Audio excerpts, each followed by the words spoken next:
నమస్తే, welcome to our channel.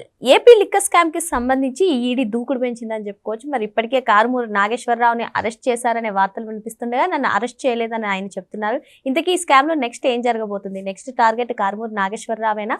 మరి ED త్వరలోనే జగన్మోహన్ రెడ్డికి కూడా నోటీసులు ఇవ్వబోతుందనే కథనాలు వినిపిస్తున్నాయి. ఏం అర్థం చేసుకోవాలి తెలుసుకునే ప్రయత్నం చేద్దాం. దీన్ని విశ్లేషించేందుకు మనతో పాటుగా ఉన్నారు జనసేన అధికార ప్రతినిధి కుసుంపూడి శ్రీనివాస్ గారు. నమస్తే సార్. నమస్తే సార్, లిక్కర్ స్కామ్ కి సంబంధించి ఎన్నో దర్యాప్తులు, ఎన్నో అరెస్టులు చాలా చూసాం. సిట్ దర్యాప్తు చేసింది. మరి దీన్ని బేస్ చేసుకునే ఈడీ కూడా రంగంలోకి దిగింది. ఇప్పటికే కొన్ని కోట్ల రూపాయలను కూడా జప్తు చేసినటువంటి పరిస్థితి. కానీ ఇప్పుడు చూసినట్లయితే కీలక పరిణామం చోటు చేసుకోబోతుంది అంటున్నారు. కారుమూరి నాగేశ్వరరావు అక్రమ ట్రాన్స్పోర్ట్ కి సంబంధించి అరెస్ట్ అయ్యారనే కథనాలు వినిపిస్తే నేను అరెస్ట్ అవ్వలేదని ఆయన స్వయంగా చెప్తున్నారు. మరి నెక్స్ట్ అరెస్ట్ అయిందేనా? మరి లేదంటే నిజంగా ఈడీ అటు సునీల్ రెడ్డి, అనిల్ రెడ్డితో పాటు జగన్మోహన్ రెడ్డికి కూడా నోటీసులు ఇవ్వబోతుందనే కథనాలు వినిపిస్తున్నాయి. ఏం జరగబోతుంది అంటారు? సడన్ గా ఈడీ అంత దూకుడు పెంచడానికి కారణం ఏంటంటారు?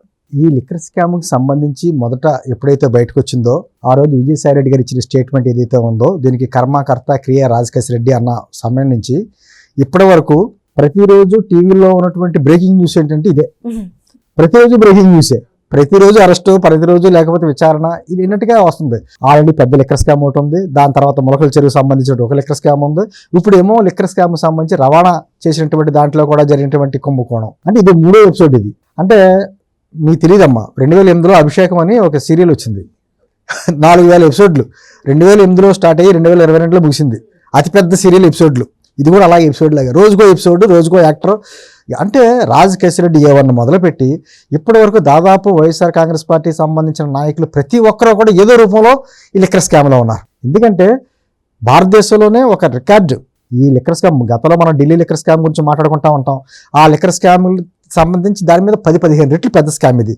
ఆ లిక్కర్ స్కామ్లో సీఎంని, డిప్యూటీ సీఎంని, తర్వాత ఏమో కవిత గారిని అందరిని అరెస్ట్ చేశారు. దీంట్లో అరెస్టులు జరుగుతున్నా, బెయిల్ వస్తున్నాయి, మళ్ళీ వెళ్తాను. నేను రాజకేశ్ రెడ్డి మళ్ళీ అరెస్ట్ అవుతుంటే అరెస్ట్ గతంలో అయ్యాడు కదా, మళ్ళీ ఏంటి అందరికి కన్ఫ్యూజన్ అనమాట. అంటే ఇన్ని రకాలుగా మద్యపానం నిషేధం చేసి మాత్రమే నేను ఓట్లెడుతానని చెప్పినటువంటి జగన్మోహన్ రెడ్డి ఆ మద్యపానంతో ఎంత వ్యాపారం అతను సంబంధించిన వ్యక్తులు అతను కూడా ఆశ్చర్యపోయేలాగా. ఇప్పుడు అతని పిఏకి సంబంధించి మధ్యకాలంలో వచ్చింది కేఎన్ఆర్ గురించి. అతనికి ఆ పిఏ కూడా ఒక బినామీ అని వచ్చింది. మరి ఆ బినామీ కూడా ఇంకా బినామీలు ఉన్నారేమో తెలియదు. ఇప్పుడు మళ్ళీ సడన్గా ఈ విచారణ దర్యాప్తులో భాగంగా ఈ ట్రాన్స్పోర్టేషన్ ఏదైతే బ్రావరేజెస్ దగ్గర నుంచి లిక్కర్ షాపులకు వెళ్ళేటువంటి ట్రాన్స్పోర్టేషన్లో కూడా కేసుకి 13-15 రూపాయలు అలా ఉండి దాన్ని 35 రూపాయలు పెంచేసుకుని వాళ్ళు ఇష్టం వచ్చినట్టు వాళ్ళకి సంబంధించిన కంపెనీస్కి ఆర్డర్లు ఇచ్చుకుని ఆ విధంగా చేసిన దాని మీద ఇప్పుడు అంతా బయటికి 100 కోట్లు వస్తుంది. సార్, మీరే అంటున్నారు 3 ఎపిసోడ్లని, ఇంకెన్ని ఎపిసోడ్లు? నేను ఏం చెప్పాను, అది అభిషేకం, ఇది మధ్యాభిషేకం. ఈ మధ్యాభిషేకం ఎన్ని ఎపిసోడ్లు వెళ్తుందో, ఎప్పుడు కంప్లీట్ అవుతుందో అర్థం కాదు. కాకపోతే ఒకటి చివరాఖరిగా వీళ్ళన్నీ కూడా తాడేపల్లి ప్యాలెస్ వైపు చూపిస్తున్నాయి. కానీ ఈ లోపుగా ఎంతమంది అరెస్టులు అవుతున్నారు, ఎంతమంది బయటకు వస్తున్నారంటే మనకే కన్ఫ్యూజన్. ఇప్పుడు వాసుదేవ్ రెడ్డి అతను అరెస్ట్ అయ్యాడు, రాజకేశ్ రెడ్డి అరెస్ట్ అయ్యాడు అన్నారు. కారుమూరి నాగేశ్వరరావు గారి ఇంట్లో కూడా సోదాలు జరిగినాయి అన్నారు. సోదాలు జరిగి నిన్న కారుమూరి నాగేశ్వరరావు గారి స్టేట్మెంట్ ఏంటంటే నన్ను అరెస్ట్ చేశారని వార్తలు వస్తున్నాయి, అదేం కాదు, నేను మా ఇంట్లో తణుకులో మా ఇంట్లోనే ఉన్నానని చెప్పేసి ఆయన స్టేట్మెంట్ ఇచ్చాడు. ఆయన అక్కడ ఇంట్లోనే ఉన్నాడు, కానీ ఇక్కడ ఇంట్లో మొత్తం అతని కొడుకు, అతని కోళ్ళ పేరు మీద ఏ ట్రాన్స్పోర్ట్ ఏ విధంగా ట్రాన్స్ఫర్ అయిన అమౌంట్లు అనేది మొత్తం లెక్కలు తీశారు. ఏంటంటే లెక్కలు తీశారు. అంటే గతంలో కూడా సిట్కి 25 లక్షల రూపాయలు లంచం ఇవ్వబోతున్నారనే వార్త కూడా వచ్చింది. కారుమూరి నాగేశ్వరరావు గారు అంటే నేను కారుమూరి నాగేశ్వరరావు గారు ఆల్రెడీ టీడీఆర్ బాండ్ స్కామ్ లో ఉన్నారు. ఆయన అక్కడ తణుకులో అతిపెద్ద స్కామ్, అదే స్కామ్ ఇక్కడ తిరుపతిలో కూడా టీడీఆర్ బాండ్ స్కామ్ జరిగింది. ఒక పక్కన ఎదురు వస్తుంది. అంటే నేను ఓవరాల్ గా పిక్చర్ చూడండి. ఈ వైఎస్ఆర్ కాంగ్రెస్ పార్టీ సంబంధించిన నాయకులు ప్రతి ఒక్కరూ ఏదో రూపంలో ఉన్నారు. ఆ రోజు మొలకల చెరువుకి సంబంధించిన కేసుకు వచ్చేటప్పటికి జోగి రమేష్ ఇటువంటి చేసాడో చూసాం, చెవిరెడ్డి భాస్కర్ రెడ్డి పరిస్థితి ఏంటో చూసాం. ఈ లిక్కర్ స్కామ్ సంబంధించి ఎన్ని విషయాల్లో పెట్టుబడులు పెట్టారు. ఒకటి సినిమా రంగంలో పెట్టారు, రియల్ ఎస్టేట్లో పెట్టారు, గోల్డ్ రూపంలో పెట్టారు. అది ముంబైలో మళ్ళీ సిట్టింగ్లు, మళ్ళీ ఏమో దుబాయ్లో సిట్టింగ్లు, ఆఫ్రికా ఖండంలో చేసింది. కాబట్టి అంటే మొత్తం ప్రపంచవ్యాప్తంగా ఉండమాట ఈ సినిమా. అంటే షూటింగ్ ఎక్కడైనా చేశారు వీళ్ళు. అంటే ఇన్ని రకాలుగా చేసి కూడా ఈ రోజుకి జగన్మోహన్ రెడ్డి గారు చెప్పే మాటలు, విలువలు, విశ్వసనీయత, అతనికి సరిపడిన మాటలన్నీ మాట్లాడుతున్నాడు. మరి ఏంటి ఇదంతా అంటే వీళ్ళందరూ కూడా గతంలో ఏం చెప్పారంటే మాకు గుర్తులేదు, మర్చిపోయాం అనేటువంటి మాటలే చెప్పుకొచ్చారు. కానీ ఆధారాలతో సహా మొత్తం పెట్టేటప్పటికి ఏం మాట్లాడలేని పరిస్థితులు. ఆఖరికి గూగుల్ డేటాతో సహా మొత్తం సిట్టు విచారణ అత్యద్భుతంగా జరుగుతుందమ్మా.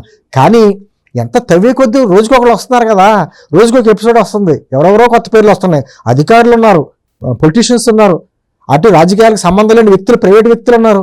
మరి ఇంతమంది వ్యక్తులతో ఉంటే నిజంగా మీరు చెప్పినట్టుగా ఎమ్మెల్యేలుగా పనిచేసిన వాళ్ళు, మంత్రులుగా పనిచేసిన వాళ్ళు, అధికారులు, చిన్న స్థాయి నుంచి పెద్ద స్థాయి సీఎంఓలో పనిచేసినటువంటి వాళ్ళు కూడా ఇందులో ఇన్వాల్వ్ అయి ఉన్నారు. సో దీనికి కూటమి ప్రభుత్వం ఏ విధంగా చెక్ ఖచ్చితంగా ఇప్పుడు కూటమి ప్రభుత్వం అంటే వ్యవస్థలు అయితే విచారణ సంస్థలు చేసేటువంటి వ్యవస్థలు ఉన్నాయో వాటికి పూర్తి స్వేచ్ఛనిచ్చారు. వాళ్ళు దర్యాప్తులు చేస్తున్నారు, పూర్తి ఆధారాలతో చేసుకుంటూ వస్తున్నారు. దాన్ని బట్టే కాబట్టి ఎంతమంది బయటకు వచ్చారు. ఇప్పుడు ఈ మధ్యన జైల్లోకి వెళ్ళారంటే అంతమంది మిథున్ రెడ్డితో సహా ఇల్లు వచ్చారు కదా. సరే బెయిల్ వస్తాయి, ఖచ్చితంగా ఎవరైనా జైలుకి వెళ్ళడం, బెయిల్ తెచ్చుకోవడం, కానీ కేసు పోదు కదా, కేసు నడుస్తుంది కదా. మిథున్ రెడ్డి ఏమన్నాడు ఆ రోజుల్లోని, నేను ఎంపీని, నాకు ఢిల్లీలో ఉంటాను, నాకు సంబంధం ఏంటి, ఇక్కడ సంబంధం ఏంటి అన్నాడు ఆయన. ఆధారాలతో సహా బయటకు వచ్చినాయి. అదేవిధంగా రాజకేశ్వర రెడ్డి ఏమన్నాడు, నేను ఐటీకి సలహాదారుని తప్ప నాకు మధ్యతో సంబంధం ఏంటి అన్నాడు. ఆధారాలను బయట పెట్టారు. చెవిరెడ్డి భాస్కర్ రెడ్డి అంతే. చెవిరెడ్డి భాస్కర్ రెడ్డి పెద్ద పెద్ద స్టేట్మెంట్ ఇచ్చాడు. ఏమిటి, నా తండ్రి అదే వ్యాపారం చేసేవాడు, నా తమ్ముడు అదే వ్యాపారం చేసేవాడు, ఆ వ్యాపారంలో ఇద్దరు మరణం పొందారు కాబట్టి నేను దానికి దూరంగా ఉన్నాను అన్నాడు. మరి తీసుకొచ్చిందంటే ఏంటి, నీ బెంగళూరు నుంచి ఎందుకు పారిపోవడానికి ట్రై చేసావు, నేను అక్కడే కదా అరెస్ట్ చేశారు, నువ్వు ఆల్రెడీ ఆ సొమ్ముని ఎలక్షన్ టైంలో ఇక్కడికి పంపిస్తేనే కదా పట్టుకున్నారు.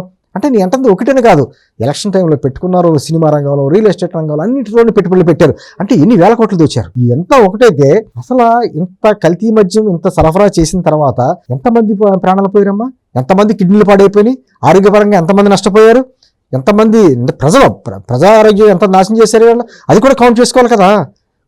దాదాపు 3,500 కోట్లు అని చెప్పేసి ప్రభుత్వం లెక్కలు చెప్తుంది కానీ మాట, కానీ దానికి 10-15 రెట్లు ఎక్కువ ఉంటుంది అసలు కేసు. గవర్నమెంట్ రేట్లు తేడాగా ఉంటాయి కదా.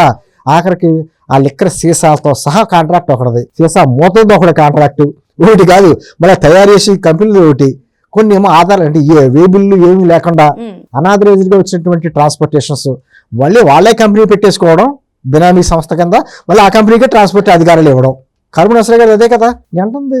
మొత్తానికి ఇవన్నీ చూస్తుంటే ఏదైనా ఏపీ లిక్కర్ స్కామ్లో వ్యవస్థలన్నీ సరిగ్గా కానీ పనిచేస్తే నెక్స్ట్ ఎలక్షన్ వచ్చేటప్పటికి వైఎస్ఆర్ కాంగ్రెస్ పార్టీ సంబంధించిన నాయకులు ఎవరో బయట ఉండరు, అందరూ లోపలే ఉంటారు. ఆ విషయం జగన్మోహన్ రెడ్డికి అర్థమైంది. కాబట్టి జగన్మోహన్ రెడ్డికి ఆశ్చర్యపోయింది ఏంటంటే, నాకు తెలియకుండా ఇంత జరిగిందా అని కూడా ఆశ్చర్యపోతున్నాడు. వాళ్ళ పిఏ అన్ని కోట్లు ఉన్నాయంటే, పిఏ భార్య పేరు మీద అకౌంట్లు అన్ని కోట్లు ఉన్నాయంటే, మళ్ళీ ఆ పిఏకో బినామీ ఉన్నాడు అంటే, మరి ఆ బినామీకి ఇంకెంతమంది బినామీలు ఉన్నారు, అసలు నాకు తెలియకుండా ఎంత దోచేశారని అతని బాధ ఏంటంటే, నాకు రావాల్సిన వాటా తగ్గిపోయింది అని బాధ అతనికి ఉంటుంది కదా. అన్ని ప్రతిదీ 30-70 అని లెక్కలు అయ్యామంటే 70 వాళ్ళు తీసుకుని 30 నాకు ఇచ్చారా అని బాధలో ఉన్నాడు ఆయన. ఇప్పుడు అసలు బాధ అది, అంతే తప్ప ఇది వాళ్ళ పేపర్లో రాస్తారమ్మా. అత్యంత పారదర్శకంగా జరిగినటువంటి విధానం అంట మద్యపాన విధానం అని వాళ్ళు చెప్పుకుంటే ఏం చెప్పుకుంటారో అర్థం కాదు. అత్యంత పారదర్శకంగా జరిగితే ఇన్ని వందల కోట్ల డబ్బులు ఎందుకు సీజ్ అవుతాయి, బంగారం ఎందుకు సీజ్ అవుతుంది, ఎంతమంది అరెస్టులు అవుతున్నారు, ఎన్ని అంటే మొత్తానికి వాళ్ళు చేసినది ఒక దుర్మార్గమైన చర్యని కూడా సమర్థించుకోవడం పదే ఇంకా అలవాటైపోయింది వాళ్ళకి. ఎక్కడ కూడా ఒక పరిశీలన చేసుకుందాం, ఎక్కడ తప్పు జరిగింది ఏంటని ప్రజలు ఆలోచిస్తున్నారు, ప్రజలకు తెలుస్తున్నాయి, సోషల్ మీడియా యుగం, ప్రతిదీ కూడా అప్డేట్ అవుతుంది అనేటువంటి ఆలోచన విధానం ఏమీ లేకుండా కేవలం ఏదో ఇంకా తప్పించుకుందాక మార్గంలో నేను వస్తాను, నేను మళ్ళీ వస్తే మళ్ళీ ఇంకో మద్యపాన నిషేధం ఇంకోటి చేస్తానమాట. అంటే ఇన్ని రకాలుగా కూడా ప్రజలను మభ్యపెట్టినటువంటి ఆ వ్యవస్థ ఏదైతే ఉందో, నేనంటే నిన్న టీడీఆర్ బాండ్ స్కామ్ కూడా మాట్లాడుకున్నాం, లిక్కర్ స్కామ్ మాట్లాడుకున్నాం, అది తిరుపతి సంబంధించిన కల్తీ స్కామ్ ఒకటిని కాదు, ల్యాండ్స్ ప్రజలకు ఇచ్చేటువంటి భూముల్లో జగనన్న కాలనీలని అవి ఒకటి కాదమ్మా. వీళ్ళు ఏది టచ్ చేస్తే దాంట్లో స్కామ్ ఉంది అన్నింటిలోనే. వాళ్ళు పెట్టిన ప్రతి స్కీము ఒక స్కామే. అటువంటి పరిస్థితుల్లో ఇంకా సమర్థించుకునే ప్రయత్నాలు చేస్తున్నారు. నేను అనుకోవడం ఏంటంటే, సిట్ అయితే అద్భుతమైనటువంటి దర్యాప్తు చేస్తుంది. సిట్ ఇచ్చిన ఆధారాలతో ఈడీ కూడా దర్యాప్తు చేస్తుంది. ఇందా నేను చెప్పినట్టుగా వ్యవస్థలన్నీ సరిగ్గా పనిచేస్తే మాత్రం వచ్చే మిగిలిన నాటికి వీళ్ళు మళ్ళీ వస్తారో లేదు, కానీ వీళ్ళు మళ్ళీ వస్తారని చెప్పి ఆంధ్రప్రదేశ్లో జైల్లోనే ఎదురు చూస్తున్నాయి. అదే జరుగుద్ది. Okay sir. సో మరి ఏదైతే వచ్చే 2029లో మేమే అధికారంలోకి వస్తామని జగన్మోహన్ రెడ్డి చెప్తున్నారో, వ్యవస్థలు కనుక కరెక్ట్గా పనిచేస్తే వైఎస్ఆర్ కాంగ్రెస్ పార్టీ నేతలు ఎవరు కూడా బయట ఉండరు, అందరూ జైల్లోకి వెళ్లాల్సినటువంటి పరిస్థితి వస్తుందని శ్రీనివాస్ గారు చెప్తున్నారు. మరో అంశంతో మళ్ళీ కలుద్దాం. Thank you sir. నమస్తే.